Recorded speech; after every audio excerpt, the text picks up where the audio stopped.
CNBC merilis bahwa perekonomian kita sangat memprihatinkan dan semakin memburuk. Bahkan menurut banyak pengamat, selangkah lagi kita akan lebihi situasi kritis di 98. Tentu saja ini bukan karena Presiden Prabowo, tetapi karena pemerintahan sebelumnya yang banyak timbulkan hutang dan korupsi di mana-mana. Nah teman-teman tahu yang lebih ngeri lagi adalah mata uang kita, porak-poranda guys.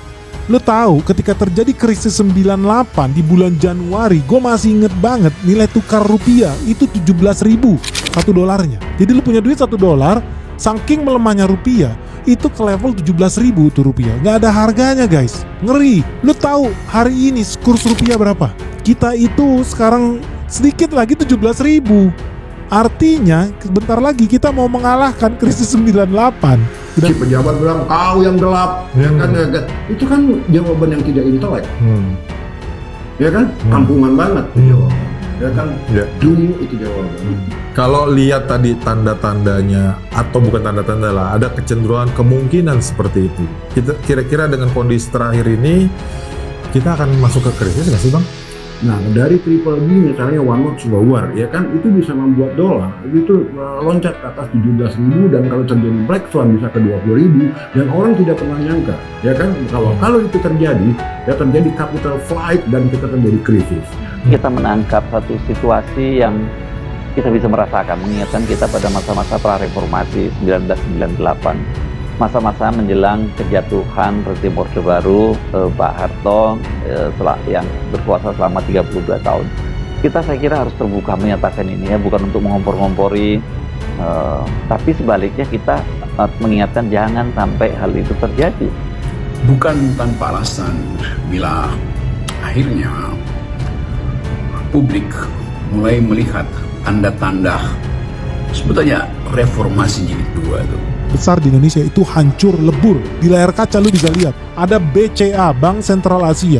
Dalam 6 bulan terakhir sahamnya udah jatuh 15% lebih. Dari yang sebelumnya di level 11.000 turun ke 8.600. Lalu ada Bank Rakyat Indonesia, sudah turun 28%. Gila guys, dalam 6 bulan terakhir. Dari yang tadinya harganya 5.500-an sekarang ke 3.600. Next ada Bank Mandiri, hancur lebur, turun 33% dalam 6 bulan terakhir. Sebelumnya harga tertingginya itu di level 7.000-an, sekarang sudah tinggal 4.700. Dan yang terakhir ada Bank Negara Indonesia, dalam 6 bulan sukses nyungsep 21% lebih. Dari yang harganya hampir Rp6.000, sekarang tinggal Rp4.200. Dari awal ada beban yang akhirnya meledak atau bukan sekedar meledak, tapi menindih, beban yang menindih pemerintahan Presiden Prabowo akibat kebijakan Presiden sebelumnya tuh. Hal yang biasa orang katakan, lo semuanya Jokowi gitu. Kan sekarang Presiden Prabowo, oh iya, politik itu, ekonomi itu, rencana itu, semua hal yang pernah dilakukan di masa lalu tentu punya impact di masa kini. Jadi kalau dikatakan bahwa kan ini periodenya Pak Prabowo, oh iya 800 triliun yang mesti dibayar itu hutang dari Prabowo. Bukan, itu hutang bawaan dari Presiden Jokowi.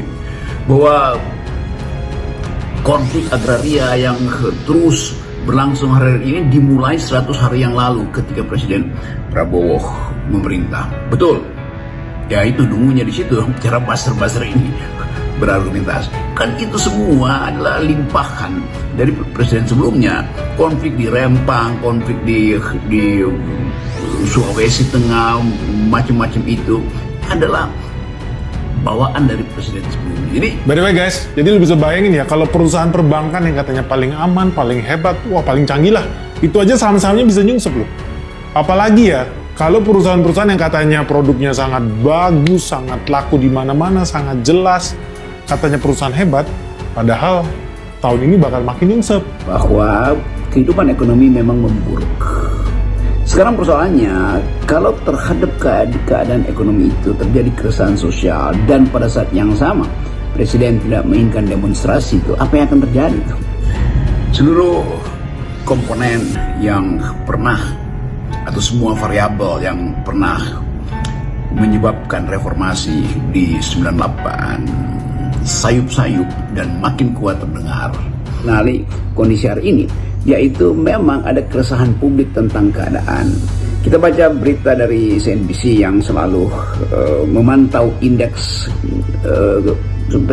kesulitan hidup manusia itu, dan ditemukan di situ bahwa menurut survei atau hasil analisis CNBC, bulan Ramadan hari ini justru yang paling tidak ada konsumsi. Itu artinya tidak ada pembelian besar-besaran, itu yang menunjukkan bahwa tabungan masyarakat semakin lama tergerus, sehingga hal yang biasanya tingkat konsumsi di bulan Ramadan itu meningkat sekarang justru sebaliknya tuh. Jadi penanda bahwa ada ekonomi yang betul-betul memburuk dan ada kehidupan sosial yang mulai meresahkan. Lu bayangin ya, ada saham yang jatuh, ini saham perusahaan kelas besar ya, bahkan bisa sampai hilang 1/3 loh, 30% lebih, minus, habis semuanya, habis guys. Ini ngeri guys. Kan situasinya makin gelap, baik dari sisi demokrasi apalagi sisi ekonomi.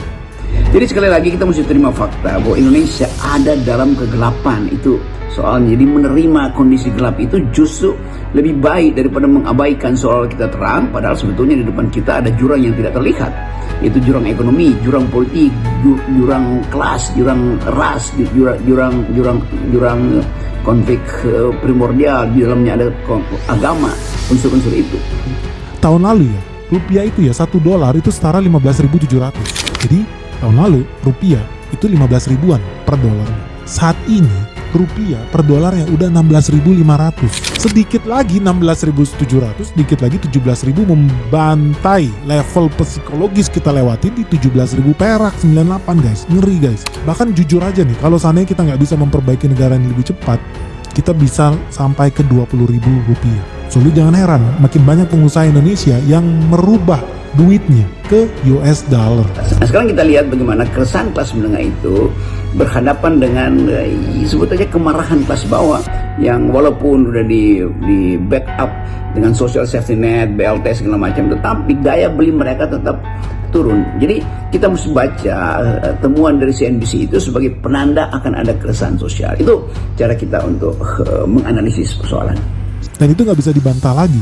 Karena faktanya investor asing sudah resmi kabur dari Indonesia. Kenyataannya ekonomi RI makin memburuk. Ekonomi Indonesia pada tahun 2024 ternyata tak seindah yang direncanakan. Hal ini cukup mengecewakan mengingat banyak sentimen positif hingga momen politik yang harusnya dapat mendukung pertumbuhan ekonomi lebih kencang. Pada hari ini, hari Rabu, Badan Pusat Statistik merilis data pertumbuhan ekonomi Indonesia pada kuartal yang tumbuh sebesar 5,02%. Secara per tahun penuh 2024, ekonomi hanya tumbuh 5,03%. Pertumbuhan ini didorong oleh konsumsi rumah tangga dan investasi. Pertumbuhan ekonomi Indonesia pada tahun 2024 adalah terendah dalam 3 tahun terakhir. Pertumbuhan tersebut juga jauh di bawah target pemerintahan di APBN tahun 2024 sebesar 5,2%. PLT Kepala Badan Pusat Statistik Amalia Andininggar Wijay Santi menuturkan komponen pengeluaran yang berkontribusi besar ke PDB adalah konsumen rumah tangga dengan kontribusi 53,71% yang tumbuh 4,98%, kemudian pembentukan modal tetap bruto atau investasi mencatat berkontribusi sebesar 30,12% dan pertumbuhannya mencapai 5,03%. Pertumbuhan ekonomi Indonesia pada tahun 2024 tampak tumbuh di kisaran 5%, namun jika ditelisik lebih dalam, kondisi ini tidak sepenuhnya baik karena pada periode tahun 2024 ada pemilihan presiden pilpres di tahun, kemudian dilanjutkan dengan momen pemilihan kepala daerah di akhir tahun. Maka dari itu, cukup besar harapan bahwa dengan momen penting tersebut dan harapan untuk dapat meningkatkan konsumsi masyarakat secara signifikan yang berujung pada tingginya pertumbuhan ekonomi Indonesia sangatlah besar, namun takdir berkata sebaliknya.